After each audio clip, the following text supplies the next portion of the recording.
dibuang, diganti, dimasukkan dengan sifat apa tuh? Sifat lemah lembut dan kasih sayang. Maka tiba-tiba melihat sesuatu sebesar apa yang baru dikeluarkan bentuknya mengkilap seperti perak. Ya, perak apa? Dimasukkan ke dalam dada. Kemudian ia mengguncang jempol kakiku sebelah kanan dan berkata, kembalikanlah ke semula dalam keadaan itu. Maka setelah itu aku pulang dengan berlari dan terasa dadaku dipenuhi oleh perasaan lembut terhadap anak kecil dan kasih sayang kepada orang dewasa. Jadi dari kecil memang sudah diangkat, sudah dibersihkan oleh malaikat sifat iri hati dan dengki. Dari Rasulullah diganti dengan sifat kasih sayang dan lemah lembut. Sejak itulah Rasulullah kalau udah anak kecil itu kayaknya kasihan sayang. Pada orang dewasa maunya sayang. Nggak ada iri hati dan dengki karena memang sifat itu sudah Allah jawab. Kan yang sering kali menyesatkan dada kita itu Pak. Iri hati dan dengki, lihat teman dapat objekan, bawa lagi kan gitu kan? Lihat teman dapat ini, enak banget. Nah sifat iri itu, rumah enak begini, wah kebagian. Nah itu sifat-sifat itulah yang masih nempel di kita, yang menyebabkan kita agak sedikit susah untuk lapang. Jalannya banget kita masa dengan dapat objekan kok dibagi-bagi. Pernah nggak gitu? Hanya. Nah sifat iri hati, ya memang rezeki, memang belum rezeki kita. Udah biarin. Insya Allah nanti Allah akan lihat. Nah, ayat 2 berbunyi apa? Wa wadana an kawizra, dan kami telah menghilangkan darimu bebanmu. Hal ini berkaitan dengan ayat Allah dalam firman yang lain, liyaghfirallahu ma taqaddama min dzambika wa ma ta'akhkhar, supaya Allah memberikan ampunan kepadamu terhadap dosamu yang telah lalu dan yang akan datang. Jadi maksudnya wawadana angka ini adalah Allah hapus dosa-dosanya. Kenapa?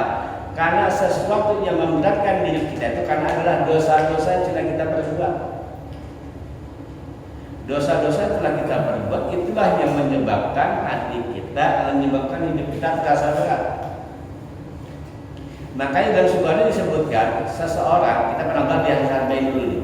Seseorang ketika dia sholat, pada hakikatnya dia telah meletakkan dosa-dosanya di pundak. Pernah kan dulu kan ya? Pernah meletakkan dosa-dosanya di pundak.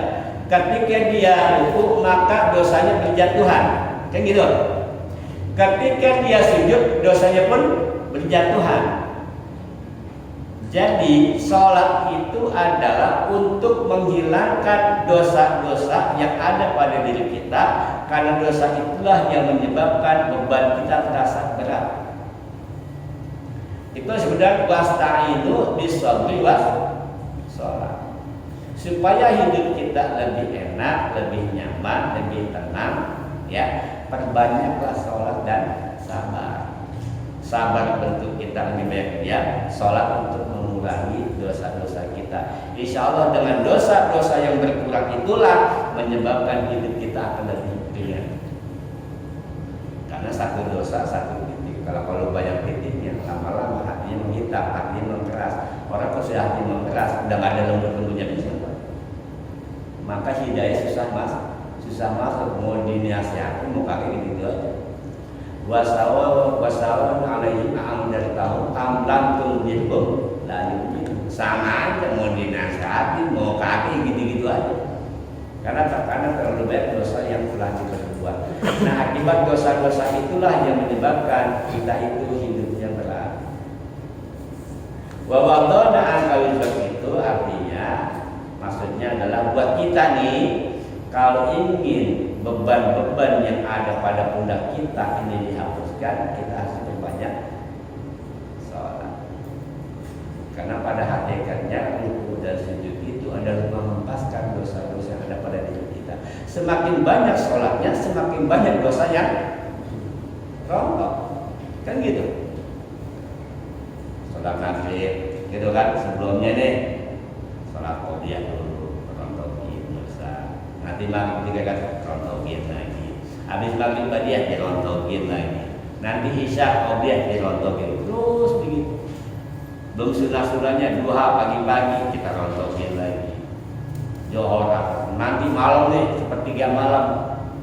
Ya kalau bisa bangun deh. Niatin dalam hati. Saya pernah dipesan, coba tahajud 40 hari betul-betul nggak putus, nanti rasain dah.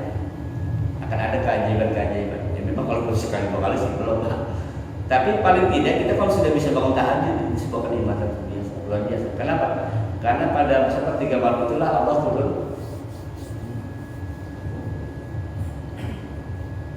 Ayo mana yang minta ampun, kayak gitu kan? Yang mau minta hajat, minta sini, gua kasih. Yang minta ampunan gua kasih. Minta apa gua kasih. Karena sepertiga malam itu Allah turun. Sayang ketika Allah turun, Allah datang kita nggak. Makanya kalau bisa sih, ya kita sama-sama belajar nih, sama-sama berbaiki diri, ya melek bangun, ya kan, sholat 2 rakaat minimal, tidak nggak apa-apa. Sayang ketika itulah justru pada sepertiga malam itulah ada kondisi-kondisi yang Allah janjikan kepada kita itu disampaikan oleh orang lain. Walaupun kita sholat wajibnya khusyuk, baca Qur'annya banyak, puasanya rajin, tapi ada 4 hal yang hanya diberikan kepada orang yang rajin tahajud, nggak kepada mereka. Ada orang rajin puasa, rajin baca Quran, baca wajibnya, dia apa bagus khusyuk, tapi kalau dia nggak tahajud ada 4 hal yang nggak Allah berikan. Salah satunya apa? Fatahajjat bina filterasa asa ayakuna maqamam mahmud. Satu, orang-orang yang rajin tahajud, rajin bangun malam, pertama dia akan dijaga oleh Allah.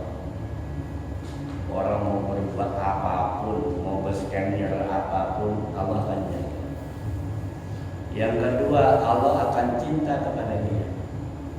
Orang kalau sudah dicintai Allah, Pak, luar biasa, di-cover. Yang ketiga, akan diberikan tempat yang terhormat. Ya, walaupun dia cuma pegawai rendahan, tapi orang dia sekedar aja bawah. Akan dihormati orang. Dan yang terakhir akan diberikan apa? Meninggal dan akan husnul khotimah insyaallah. Karena apa? Ujung-ujung dari hidup kita apa? Mati. Jadi kita ada sebuah cerita begini. Ada seorang kiai, seorang ulama, dia punya burung, Pak. Punya burung beo. Di burung beo ini pintar, Pak. Burung beo ini tiap hari selalu bisa baca ayat-ayat Quran. Kalimat-kalimat thayyibah subhanallah walhamdulillah. Itu tiap hari. Setiap hari. Bahkan dalam sehari bisa mengucapkan bisa 400 kali dalam sehari. Nah, ketika burung itu mati, ini kiai nangis jadi-jadi. Nangis jadi-jadi. Terus kata murid-muridnya, kiai kenapa nangis? Masa burung mati pengen nangis? Burung mati nangis banyak daripada masuk pramuka, burung dicakap lagi. Apa kata Pak Kiai? Saya tidak menangisi burung ini mati. Betul? Saya menangisi kalian. Bingung satu, loh, kenapa? Burung ini setiap hari selalu berzikir kepada Allah Subhanahu wa Ta'ala setiap hari. Tapi ketika matinya burung ini cuma udah mati. Di akhir hayatnya ini burung nggak bisa mengucapkan apa-apa. Yang saya khawatirkan di kalian. Saya khawatir di kalian kayak burung-burung ini nanti. Setiap hari kalian ibadah, kalian berzikir, tapi nanti mati kalian bersyukur. Ini yang saya pikirkan kenapa saya menangis. Karena tidak menjamin juga kita sekarang rajin taklim, rajin ibadah, kita akan mati usul khotimah. Belum jamin. Tapi insya Allah kalau kita senantiasa berzikir kepada Allah, mendekatkan diri kepada Allah, Allah kasih. Kan kalau sujud kita minta di sujud terakhir kan, ya Allah matikan aku dalam keadaan usul khotimah. Insya Allah mudah-mudahan. Cara matinya terserah Allah berurusan lah. Mau ditabrak mobil, kayak mau dimakan ular, kayak bodo amat. Itu mah cara mati. Yang penting matinya usul. Mati dari mana pun jadi.